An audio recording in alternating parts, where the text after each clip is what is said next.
নমস্কার, আপনারা দেখছেন সীমা বার্তা। এই মুহূর্তে আপনাদের স্বাগত জানাচ্ছি আমি মনীষা। দেখে নিচ্ছি আজকে সংবাদ শিরোনাম। নিম্নমানের বীজের জন্য হয়নি ফুলকপি চাষ, মাথায় হাত কৃষকদের।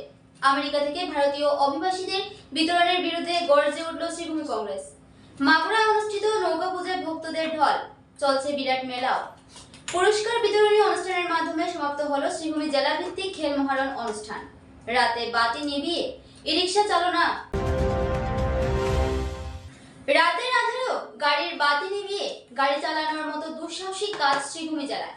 যাত্রীদের নিরাপত্তা চুলোয় গেলেও গাড়ির লাইট জ্বালাতে মানা গাড়ি চালকদের। ঘন ঘন দুর্ঘটনা সংঘটিত হলেও টনক নড়েনি পরিবহন বিভাগে। ঘটনা শ্রীভূমি শহরের রাতের আধার নামার সাথে সাথে ই-রিকশা চালকরা তাদের ই-রিকশার হেডলাইট না জ্বালিয়ে ই-রিকশা চালাতে থাকেন। প্রায় প্রত্যেকটি ই-রিকশা চালকরাই গাড়ির বাতি নিভিয়ে গাড়ি চালান, যার দরুন প্রায় সময় শ্রীভূমি শহর সহ আশপাশ এলাকায় ই-রিকশা দুর্ঘটনার খবর পাওয়া যায়। ই-রিকশা অ্যাসোসিয়েশনের পক্ষ থেকে ই-রিকশাগুলো সুন্দর সুষ্ঠুভাবে চালানোর দাবি করলেও বর্তমানে ই-রিকশা অ্যাসোসিয়েশনের এগুলোর দিকে নজর দেওয়ার সময় নেই। শ্রীভূমি শহরের জাতীয় সড়ক দিয়ে লাইট নিভিয়ে ই-রিকশা চালানোর সময় প্রায় ছোটখাটো দুর্ঘটনার সম্মুখীন হয় ই-রিকশাগুলো। প্রশাসনের নাকের ডগা দিয়ে এমন ঘটনা অবিরত চলতে থাকলেও ভাত ঘুমে পুলিশ প্রশাসন সহ পরিবহন বিভাগ। বড়সড় কোনো দুর্ঘটনার পরই কি টনক নড়বে প্রশাসনের, এটি এখন দেখার বিষয়।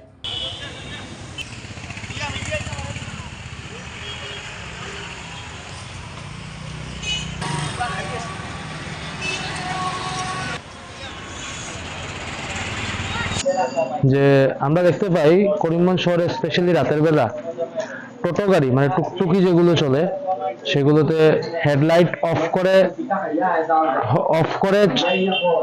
ইয়ে করা হয়, চালানো হয়। তো এটার রিজনটা কি, এটাই আমি আপনার মাধ্যমে তাদেরকে প্রশ্ন করতে চাই এবং আমি জেলা প্রশাসনেরও দৃষ্টি আকর্ষণ করছি।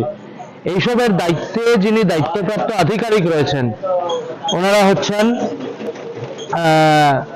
যে মিউনিসিপ্যালিটির এক্সিকিউটিভ অফিসার প্রীতম শর্মা। সে কি দিবানিদ্রা দিচ্ছে? তথাপি টুকটুক অ্যাসোসিয়েশন একটা আমরা জানি বানানো হয়েছে, যেটা সভাপতি রয়েছেন ধীরাজ ভট্টাচার্য। তো ওনারা দেখলাম কয়েকদিন আগে হয়তো বা ডেমনস্ট্রেশন দিয়েছেন যে ওনারা টেক ওভার করবেন, যে টুকটুক গুলো চলবে ওনারা দায়িত্ব নিয়েছিলেন যে যাতে হেডলাইটটা অন করে চালানো হয়, but till date it is not yet been done. তো তাদের কথার সাথে কাজের কোনো মিল নেই। এটা কোন ধরনের অ্যাসোসিয়েশন? এটাই কি তাদের কাজ? কথা একভাবে বলে আর কথা বলে একটা, কাজ করে অন্যটা। তথাপিও টুকটুক অ্যাসোসিয়েশন থেকে শুরু করে জেলা প্রশাসনের আমি দৃষ্টি আকর্ষণ করে এটাই বলবো, যাতে কোনো ধরনের কোনো দুর্ঘটনা না ঘটে, এটা যাতে হয় লক্ষণীয়। তথাপি আমি এক্সিকিউটিভ অফিসারের উদ্দেশ্যে একটাই কথা বলতে চাই, সে যাতে ঠিকভাবে যাতে রিভিউ করে জিনিসগুলো এবং যাতে কোনো ধরনের কোনো ক্ষতি আগামীতে না হয়। আমেরিকা থেকে ভারতীয়দের বিতরণের বিরুদ্ধে গর্জে উঠল শ্রীভূমি কংগ্রেস। নরেন্দ্র মোদীর বিদেশ নীতির তীব্র সমালোচনা কংগ্রেসের। ইন্দিরা ভবনে এ নিয়ে এক সাংবাদিক বৈঠক ডেকে বিজেপি সরকারের বিদেশ নীতি নিয়ে তুলোধুনো করেন কংগ্রেস জেলা সভাপতি রজত চক্রবর্তী। তিনি বলেন, হয়তোবা ভারতীয়রা মারাত্মক অসুবিধায় পড়ে আমেরিকায় চাকরির সন্ধানে গিয়েছিলেন, কিন্তু ডোনাল্ড ট্রাম্প রাষ্ট্রপতি হওয়ার পর ভারতীয় অভিবাসীদের কট্টর জঙ্গিদের মতো শিকল বেঁধে হাত কড়া পরিয়ে এরোপ্লেনে তুলতে ভারতে ফেরত পাঠানোকে মেনে নিতে পারছেন না ভারতীয়রা। আমেরিকা সরকারের এহেন নিকৃষ্ট মানসিকতার পরিচয়ে সর্বত্র নিন্দার ঝড় উঠছে। ইন্দিরা ভবনে আয়োজিত সাংবাদিক সম্মেলন থেকে ভারত সরকারকেও চাঁচাছোলা ভাষায় আক্রমণ করেন কংগ্রেস সভাপতি রজত চক্রবর্তী। উল্লেখ্য, ভারতীয় অভিবাসীদের আমেরিকা থেকে ভারতে ফের পাঠানোর ঘটনায় দিনভর দফায় দফায় সরগরম থাকে লোকসভা ও রাজ্যসভা। বিরোধী সংসদের হইহট্টগোলে দীর্ঘক্ষণ অধিবেশন মুলতবি রাখতে হয়। গত 5 ফেব্রুয়ারি অত্যন্ত আশ্চর্যজনকভাবে ভারতবর্ষের 140 কোটি জনগণ আমরা লক্ষ্য করলাম যে অবৈধ অনুপ্রবেশকারী নামে ইউনাইটেড স্টেট অফ আমেরিকা থেকে সদ্য নির্বাচিত রাষ্ট্রপতি আমেরিকার ট্রাম্প মহোদয়ের নির্দেশ মর্মে 105 জন ভারতীয়কে আমেরিকা থেকে ভারতবর্ষে প্রত্যাবর্তন করা হয়েছে। We are not in favor of illegal immigrant. Sarkar on the day of vote taking, যেদিন শপথ গ্রহণ করেন নবনির্বাচিত রাষ্ট্রপতি ইউনাইটেড স্টেট অফ আমেরিকা, ওনার শপথ গ্রহণ অনুষ্ঠানে উপস্থিত ছিলেন ভারতবর্ষের বিদেশ মন্ত্রী এস জয়শঙ্কর মহাশয়, এবং অত্যন্ত পরিষ্কার ভাষায় শপথ গ্রহণ অনুষ্ঠানের মধ্যে রাষ্ট্রপতি মহোদয় ট্রাম্প পরিষ্কার ভাষায় বলেছেন যে United state of America Bharatvarsha থেকে অনুপ্রবেশকারী যারা আমেরিকায় বসবাস করছেন তাদেরকে আমেরিকা থেকে প্রত্যাবর্তন করবে। এই ব্যাপারে হাউসের মধ্যে যারা উপস্থিত ছিলেন প্রত্যেকে দাঁড়িয়ে সেটাকে সমর্থন জানিয়েছেন, এবং আমাদের যিনি বিদেশ মন্ত্রী সেখানে উপস্থিত ছিলেন, he was kept mum and he was sitting tight there in the meeting. উনি সেখানে বসেছিলেন এবং উনি এই কথার কোনো প্রতিক্রিয়া সেখানে উনি প্রকাশ করেননি। তো কাজেই আজকে আমাদের প্রশ্ন, yes, we do agree with the government of India that any kind of illegal immigration কে আমরা সমর্থন করি না, কিন্তু ভারতবর্ষের মধ্যে কি ইলিগাল ইমিগ্রেন্ট নেই? যে ইলিগাল মাইগ্রেন্টস নিয়ে আজকে সমগ্র আসামে প্রাক স্বাধীনতা থেকে শুরু করে এখন পর্যন্ত আন্দোলন চলছে বিভিন্নভাবে, 60 লক্ষ 50 লক্ষ 1 কোটি বাংলাদেশি ইলিগাল মাইগ্রেন্টসরা রয়েছেন। তো আজকে যারাই ছিল, যদি ভারত সরকারের, কারণ যদি নয়, we are more then confirm that in front of foreign minister of India Trump মহোদয় অত্যন্ত পরিষ্কার ভাষায় বলেছেন যে we are going to take action against this. তার মানে ভারত সরকারের সেটা জানা ছিল, এবং যেদিন C-17 সামরিক বিমান ইউনাইটেড স্টেট অফ আমেরিকা সেখান থেকে 105 জন ভারতীয়কে 2 হাতের মধ্যে হাতকড়ি এবং কোমরের মধ্যে জঞ্জির লাগিয়ে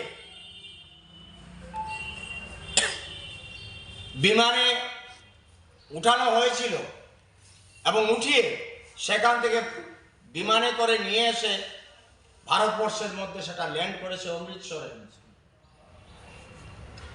33 জন ছিলেন গুজরাটের, 30 জন ছিলেন হরিয়ানার, আরো বিভিন্ন রাজ্যের ছিলেন।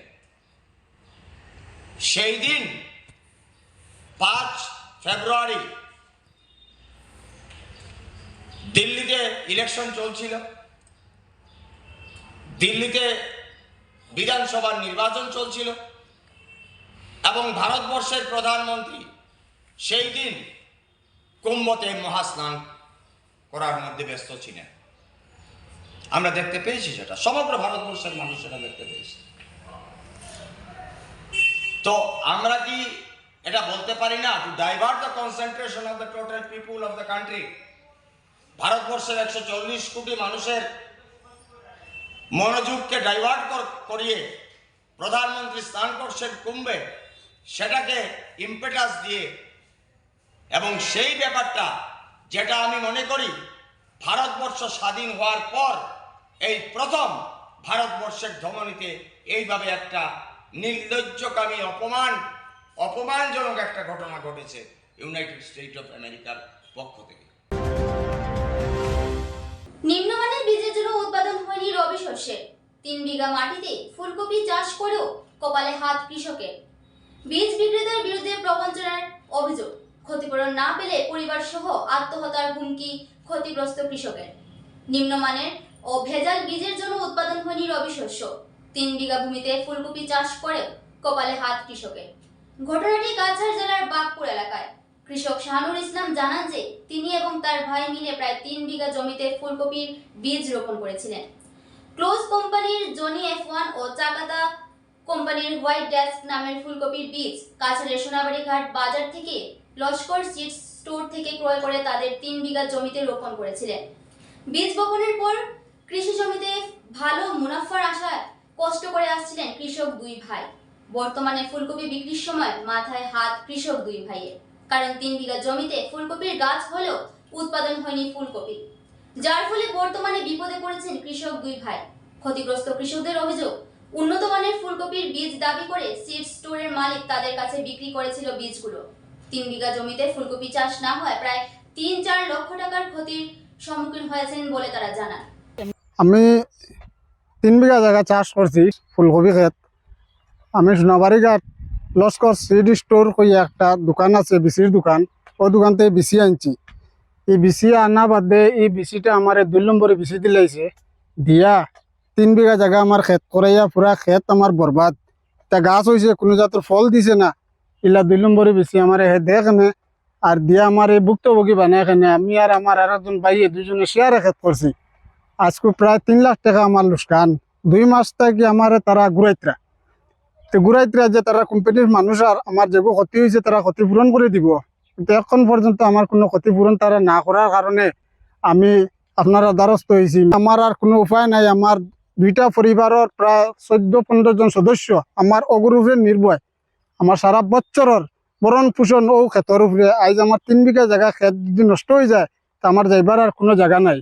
হয়তো আমি সুসাইড করতাম, আর না হইলে আইনের দ্বারস্থ হইতাম। আইনের দ্বারস্থ হয়ে যদি আইনের কাছে গিয়াও দিয়ে আমি আমার মানে ফলন পাই না, আমার সমাধান পাই না, তাহলে আমি আমার পুরো পরিবার লইয়া অল ফ্যামিলি লইয়া আমি সুসাইড করবো। আর করিয়া আমি ও সব দায়ী হইব, আইনও দায়ী হইব। আর আমার খালাসান কইয়া নাম seed house seed store Laskar seed store Sonabarighat দোকান, তাই না আমার বেশি দিয়েছেন। আমি গেছি 1 গু আনাত, তাই না আরেক গু দিয়েছেন 2 নম্বরে বেশি কইছেন অগুন নিয়ে করে পালা হইব। ওইলা তাই প্রত্যেক বছর করেন, আর এই বছর আমারে করছেন করিয়া পুরা ধ্বংস আমার 2টা পরিবার। পাথারকান্দির খাগড়ার মাগুরায় অনুষ্ঠিত নৌকা পূজায় ভক্তদের উপচে পড়া ভিড়, চলছে বিরাট মেলাও। অন্যান্য বছরের ন্যায় এবারও শ্রী পঞ্চমী তিথি থেকে লোয়াইপুয়া ব্লকের খাগড়া বাজার জিপির উত্তর মাগুরায় নৌকা পূজা অনুষ্ঠিত হচ্ছে। 7 দিবসীয় এই পুজোতে প্রতিদিন পূজার্চনা সহ মনসা দেবীর গান কীর্তন চলছে। এ মর্মে পূজার প্রধান সাধক দীপক দাস জানান, মাগুরাতে গত 8 বছর ধরে এই নৌকা পূজার আয়োজন করা হয়ে আসছে। এবার 9ম বর্ষে পদার্পণ করেছে এই সার্বজনীন পুজোটি। তিনি জানান, প্রথম স্বপ্নাদর্শ হয়ে গ্রামের জনগণের সহযোগিতায় পূজার আয়োজন করা হয়েছিল, আর বর্তমানে নৌকা পুজোটি তাদের গ্রামের এক বাৎসরিক উৎসবে পরিণত হয়েছে। নৌকা পুজোতে মূলত মা মনসার পূজার্চনা হলেও অন্যান্য দেবদেবীর মূর্তিও পূজার বেদিতে থাকেন। এবার পূজার শুভারম্ভ হয় 3 ফেব্রুয়ারি সোমবার থেকে, সমাপন হবে 9 ফেব্রুয়ারি রবিবার। পুজোতে প্রতিদিন দুপুরে ভক্তদের মধ্যে মহাপ্রসাদ বিতরণ করা হচ্ছে। রবিবার দশমী পূজা শেষে বিধি অনুসারে নৌকা পূজার সমাপ্তি ঘটবে। এতে পাথারকান্দির বিধায়ক তথা রাজ্যের মন্ত্রী কৃষ্ণেন্দু পাল সার্বিক সহযোগিতার হাত বাড়িয়ে দিয়েছেন। পুজোতে স্থানীয় এলাকার ভক্তদের পাশাপাশি লাগোয়া ত্রিপুরা রাজ্য থেকে সনাতনী ভক্তরাও অংশগ্রহণ করছেন। পুজো উপলক্ষে বসেছে বিরাট মেলাও। পুজোতে 7টি ওঝার দল মনসা গীত পরিবেশন করছেন। এতে সকল সনাতনী ভক্তদের উপস্থিতি সহ সক্রিয় সহযোগিতা কামনা করছেন দীপক দাস, রিভু দাস, বাপন দাস প্রমুখ। পাথারকান্দি থেকে ভানুচন্দ্রের প্রতিবেদন। এলাকাবাসীর সবার কাছে আমার সনাতন ধর্মীয় এবং ভক্তবৃন্দর কাছে আমার এটাই, আমি যে আজকে 8 বছর আবার 9 বছরে পড়ছে আমার এই মা মনসার নৌকা পূজা আমি করিয়া মার কাছে আমি প্রত্যেক বছর নিজে মূর্তি তৈরি করি।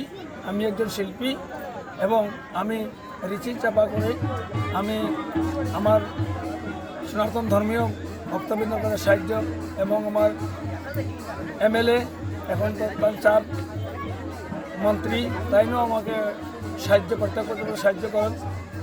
নাম সাহায্য এটাই আমার বড় সম্বল। তাই এমএলএ ওয়ার্ডটাকে ফার্স্ট শুরু হয়েছে, পূজাটা আমি চালাইয়া যাইয়া তার কাছে গেলে আমার একটা ডোনেশন করেন। আমি এটা আমার কমিটিও বানাইয়া আমার কমিটি যারা আছে প্যান্ডেলের কাজ সুন্দরভাবে চালায়। আমি এবার পূজাটা করছি যে আমি অতি কম সময়ের মধ্যে পূজাটা আরম্ভ করছি। কোনো রীতির চাপা করিয়াও কোনো জায়গাতে ভক্তবৃন্দুর কাছে আমি জিনিসটা পৌঁছাইতে পারছি না। তবেও আমি ভক্তবৃন্দুর কাছে আমার যে নিমন্ত্রণটা রইল, আমার পূজা এখনও আরও 3 দিন আছে। আমার এখানেও নবমীর পূজা আজকের স্থিতিতে নবমীর পূজাটা পরে মহাপ্রসাদ দেওয়া হবে আমার শনিবারে। ভক্তবৃন্দ যারা নিমন্ত্রণ পাচ্ছেন না, আমার কমিটির তরফ থেকে আমার তরফ থেকে এই নিমন্ত্রণটা সবাই নিয়ে মার কীর্তন এবং দূর দেশ থেকে আমার এখানে মায়ের কীর্তন আমি কাউকে নিমন্ত্রণ করি না, শুনিয়াও আমার এখানে মার সামনে ত্রিপুরা আগরতলা পানিসাগর থেকে শিল্পী আমার মার কীর্তন পরিচালনা করে। পূজাটা আজকে শিল্পঞ্চমী থেকে পূজা শুরু হয়। আগামী সোমবার রবিবার দশমী হয়তো মা থাকতে পারেন মেলার দিকে। মা আমার ভক্তবৃন্দর যে আগমন থাকে তার তো মেলা বাড়তেই থাকতে পারে। মূর্তি পূজার দল 6-7টা দল আছে। এসেছে একটা বদরপুর শ্রীগৌরী থেকে, আজকে এসেছে বাড়িগ্রাম সুপ্রাকান্দি, আর পানিসাগর জলেবাসা থেকে 2 পার্টি আছে। কালকে হাইলাকান্দির 1 পার্টি আছে। স্বপ্নটা আসলো, স্বপ্ন থেকেই পূজাটা আমি আরম্ভ করেছি। স্বপ্ন যে মায়ের স্বপ্ন দেখাইছিল, আমি মার কাছে কোনো কিছু চাইছি না। আমি বলছি আমার ভিক্ষা করছি আপনার কাছে, আমি পূজা করবো মাই, আমি তোমার ধন আমি চাই না। আমি ভক্তবৃন্দের কাছে ভিক্ষা করছি এই পূজা করবো। আজ 8 বছর 9 বছরের পর আমি এইরকম চালাইয়া দিই। সব তো তারা পরিচালনায় থাকে, শুধু কাজটা করি আর তারা বাকিগুলো সব তারা মেনটেন করে। ওই যে মেলা টেলা হয়েছে, আবার কমিটি আছে, কমিটি এটা বহন করে যায়। কোনো ঝগড়াঝাটি নাই, শান্তশিষ্টভাবে সনাতন ধর্মের তারাও যা শোনা। আজকে যে আমার মেলা চলছে কোনো ঝগড়াঝাটি নাই, তো সবার কাছে একটু পৌঁছেছে পারি আর আশায় মার আশায়। আগামীকালকেও আমার এরকম থাকবে। শনিবারেই আমাদের মহাপ্রসাদ দেওয়া হবে। ভক্তবৃন্দ সন্ধ্যা 5টায় বিসর্জন হবে। এবারে আমি নিয়েছি ছোট্ট একটা বিজ্ঞাপন বিরতির সঙ্গে থাকুন। সংবাদ, আনন্দ সংবাদ। করিমগঞ্জে এই প্রথম 3D সিটি স্ক্যানের সুবিধা নিয়ে এলো Karimganj health city, Banamali road, Karimganj. পুরো শরীর 3D সিটি স্ক্যানের সুবিধা এখন পাচ্ছেন করিমগঞ্জে। আন্তর্জাতিকভাবে বিখ্যাত ডাক্তার দ্বারা রিপোর্ট। 3D সিটি স্ক্যানের জন্য যোগাযোগ করুন telephone 03843260705, mobile 9678033047। Karimganj health city, Banamali road, Karimganj আপনাদের সেবায় নিয়োজিত।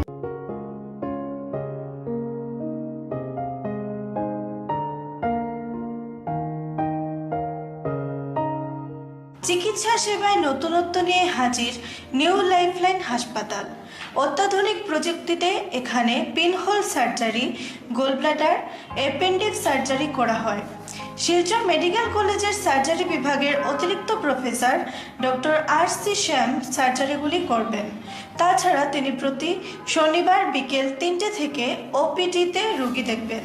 রয়েছেন শিশুরোগ বিশেষজ্ঞ ডাক্তার গুলজার হোসেনও।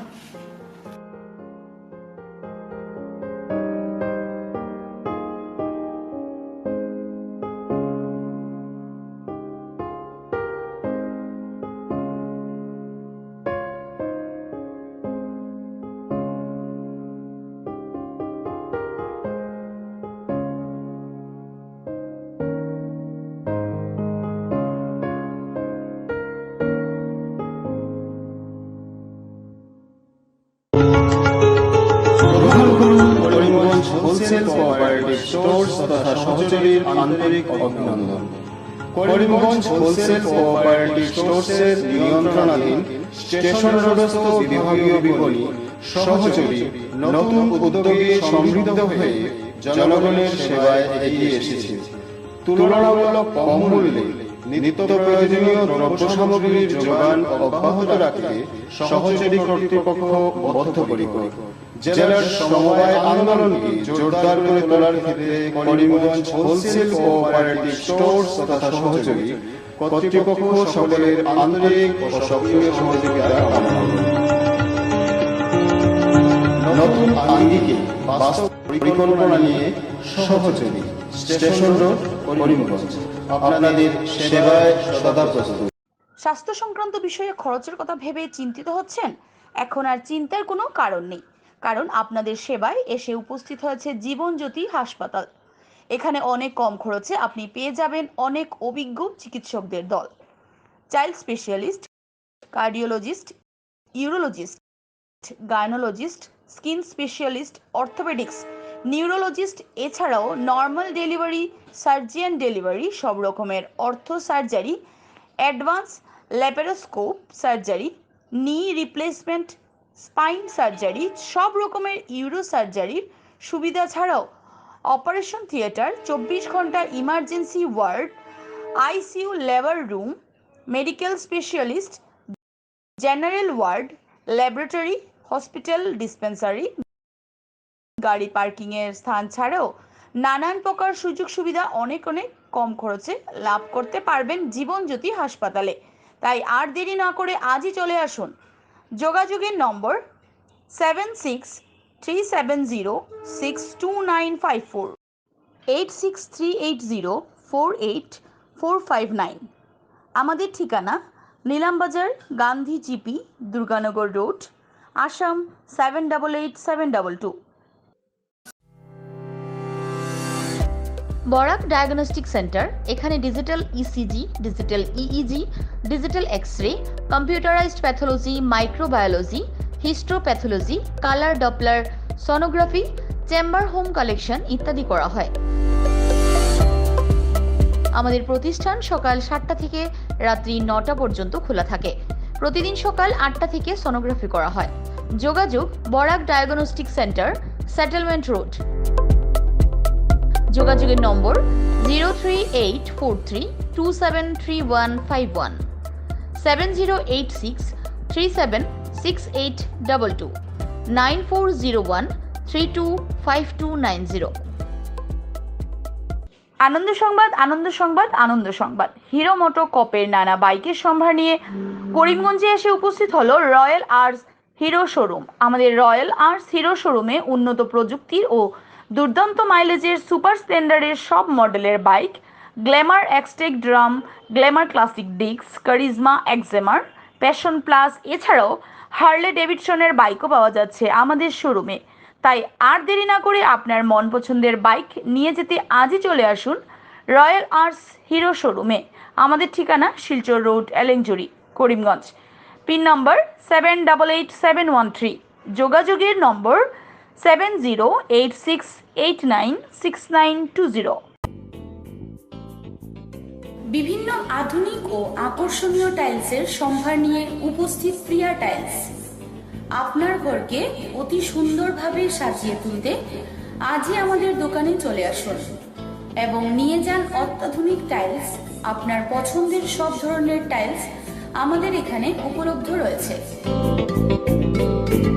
আমাদের ঠিকানা Chandras plaza, near Vishal Mega Mart, station road, Karimganj. Mobile 9101805530, 9957709784।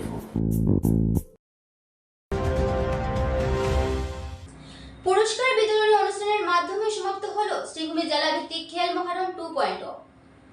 6 ও 7 ফেব্রুয়ারি শ্রীভূমি জেলায় খেল মহারণ প্রতিযোগিতা অনুষ্ঠিত হয়। 6 ফেব্রুয়ারি সকাল 10 ঘটিকায় বর্ণময় সাংস্কৃতিক অনুষ্ঠানের মাধ্যমে খেল মহারণের উদ্বোধন হয়। 2 দিনব্যাপী 7টি বিভাগে বিভিন্ন বয়স ভিত্তিক ক্রীড়া প্রতিযোগিতা আয়োজিত হয়।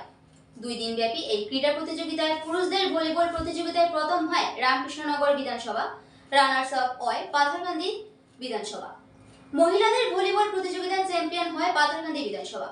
অনূর্ধ্ব 17 মেয়েদের ভলিবলে চ্যাম্পিয়ন হয়ে পাথরকান্দি রানার্স আপ দক্ষিণ করিমগঞ্জ। অনূর্ধ্ব 17 ছেলেদের বিভাগে চ্যাম্পিয়ন হয় পাথরকান্দি রানার্স আপ রামকৃষ্ণনগর। ভলিবলে নেই ফুটবল ও কবাডিতে দাপট দেখায় রামকৃষ্ণনগর ও পাথারকান্দি বিধানসভা। শুক্রবার বিকেলে খেল মহারণের জয়ীদের মধ্যে পুরস্কার বিতরণী অনুষ্ঠান আয়োজিত করা হয়। এদিন এই উপলক্ষে এক সাংস্কৃতিক অনুষ্ঠানের পর ক্রীড়া প্রতিযোগিতাগুলিতে জয়ী দল ও খেলোয়াড়দের হাতে পুরস্কার তুলে দেন অনুষ্ঠানের অতিথিরা।